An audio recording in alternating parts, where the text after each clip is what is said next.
بسم اللہ الرحمن الرحیم۔ السلام علیکم ورحمۃ اللہ وبرکاتہ۔ حضرت انس بن مالک رضی اللہ عنہ سے روایت ہے کہ 7 ہجری میں حضرت ابو موسیٰ اشعری رضی اللہ عنہ کی قیادت میں جب ہم نے سانسلی سلطنت کے شہر تستر کو فتح کیا تو ہم نے ہرمزان کے بیت المال میں ایک چارپائی دیکھی جس پر ایک فوت شدہ شخص تھا۔ اس کے سر کے پاس ایک کتاب 10,000 سونے کے سکے اور ایک انگوٹھی پڑی ہوئی تھی۔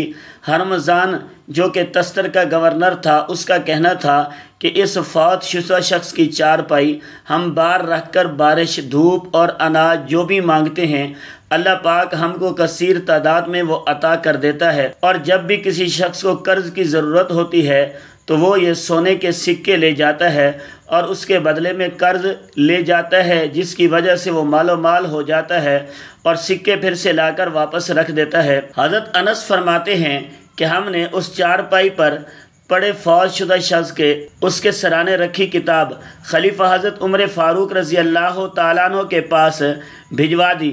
خلیفہ نے اس کتاب کی عربی میں ترجمہ حضرت کعب بن اخبار رضی اللہ عنہ سے کروایا۔ ابو العالیہ نے اس کتاب کو پورا پڑھا۔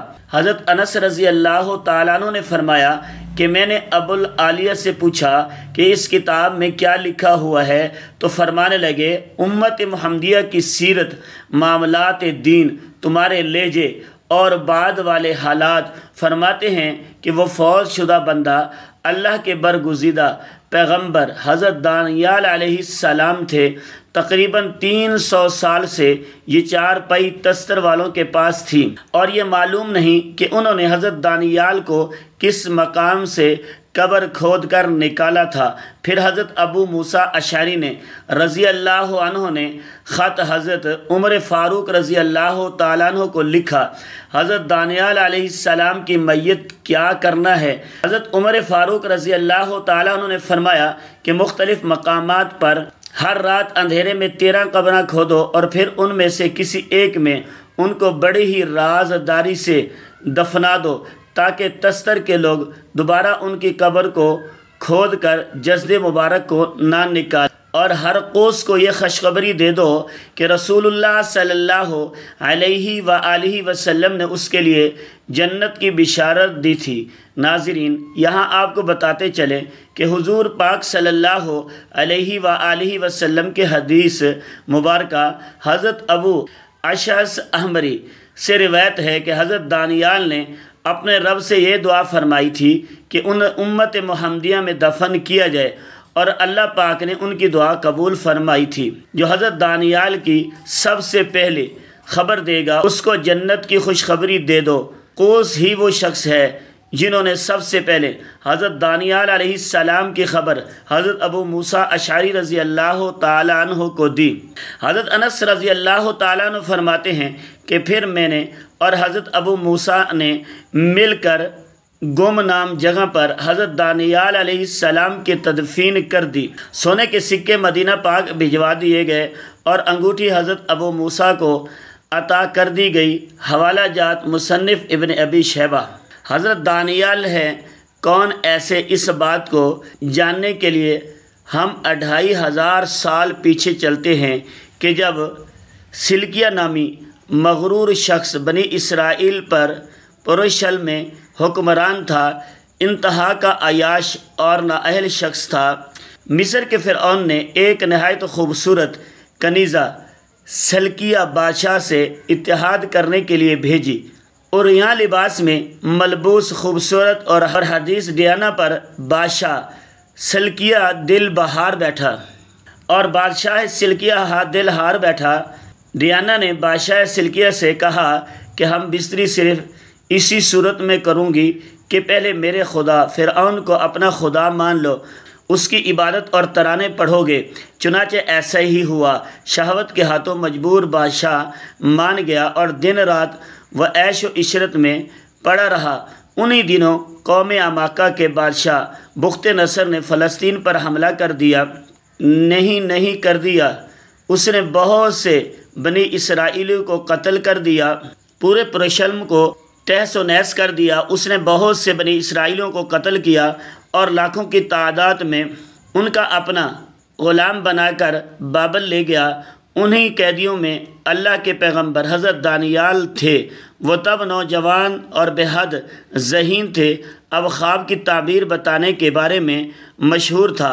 بادشاہ بخت نصر نے 3 راتیں مسلسل ایک ہی خواب دیکھا تو اس نے اپنے نجومیوں کو بلا کر کہا کہ پہلے آپ لوگ میرے خواب بتاؤ کہ میں نے کیا دیکھا، اور پھر اس کی تعبیر۔ سارے نجومی پریشان ہو گئے۔ جواب: خواب کی تعبیر تو ہم بتا دیں گے، لیکن بادشاہ کی اس شرط کو کیسے پورا کریں؟ بادشاہ کی اس شرط کو کیسے پورا کریں؟ خواب بھی ہم خود ہی بتائیں گے۔ بادشاہ نے حکم دیا، اگر میرا خواب اور تعبیر نہ بتائے گی تو میرے بائبل کے سارے نجومیوں کو قتل کر دوں گا۔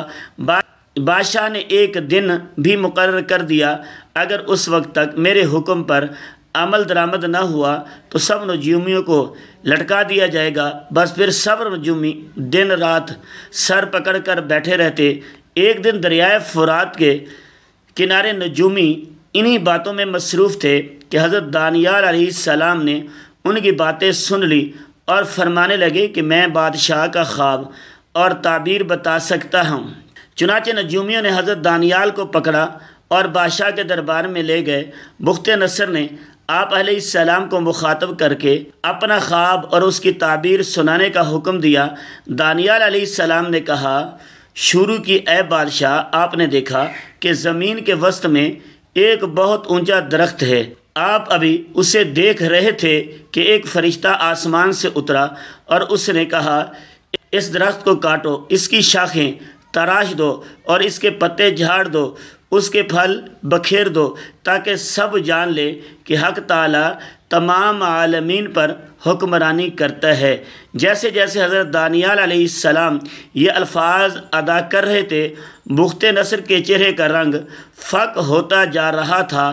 وہ ایک جھٹکے سے اپنے تخت سے کھڑا ہو گیا اور اس کے ساتھ ہی تمام وزراء اور اشراف بھی کھڑے ہو گئے۔ بخت نصر نے کہا، اے عبرانیوں کے نبی، تو نے جو کچھ کہا ہر بار سچ کہا۔ اب اس کی تعبیر بھی بیان اس پر حضرت دانیال علیہ السلام نے فرمایا کہ آپ کے خواب کی تعبیر دراصل حق تعالیٰ کی طرف سے، خواب میں موجود درخت سے مراد دراصل آپ خود ہیں۔ جس طرح دنیا کی پچھلی تمام سلطنتیں تباہ و برباد ہو گئی، اسی طرح آپ کی سلطنت بھی مٹ جائے گی۔ بس اسی دن سے بخت نصر نے حضرت دانیال کو شاہی محل میں اونچے مرتبے پر رکھ لیا۔ لیکن جلد ہی خواب پورا ہوا اور بخت نصر مر گیا۔ پھر اسی کے بیٹے انتہائی نالائق ثابت ہوئے۔ دوسرے وزیر جو حضرت دانیال سے ان کے بڑے عہدے کی وجہ سے جلتے تھے، ان کے کہنے پر بخت نصر کے بیٹوں نے حضرت داؤد علیہ السلام کو شہروں کے آگے ڈال دیا، لیکن حضرت داؤد علیہ السلام کو شیروں کے آگے ڈال دیا، لیکن شیروں نے حضرت دانیال کو کھانے کی بجائے ان سے، اور پھر اس کے بیٹے انتہائی نالائق ثابت ہوئے۔ دوسرے وزیر جو حضرت دانیال سے ان کے بڑے عہدے کی وجہ سے جلتے تھے، ان کے کہنے پر بخت نصر کے بیٹوں نے حضرت دانیال علیہ السلام کو شیروں کے آگے ڈال دیا، لیکن شیروں نے حضرت دانیال کو کھانے کی بجائے ان سے کھیلنا شروع کر دیا۔ پھر ایک پر اسرار رات آئی کہ جس کی صبح شاہی قلعے کی دیوار پر لوگوں نے دیکھا کہ کچھ ایسے الفاظ لکھے ہیں جن کا ترجمہ کوئی نہ کر سکا۔ چنانچہ ایک پھر حضرت دانیال علیہ السلام کو بلایا گیا اور انہیں بتایا گیا کہ جلد یہ شہر پر حملہ ہونے والا ہے، اور پھر ایسا ہی ہوا۔ بادشاہ نے بائبل پر حملہ کیا اور اسی کی اینٹ سے اینٹ بجا دی اور تمام بنی اسرائیلیوں کو بائبل کی غلامی سے آزاد کرا دیا۔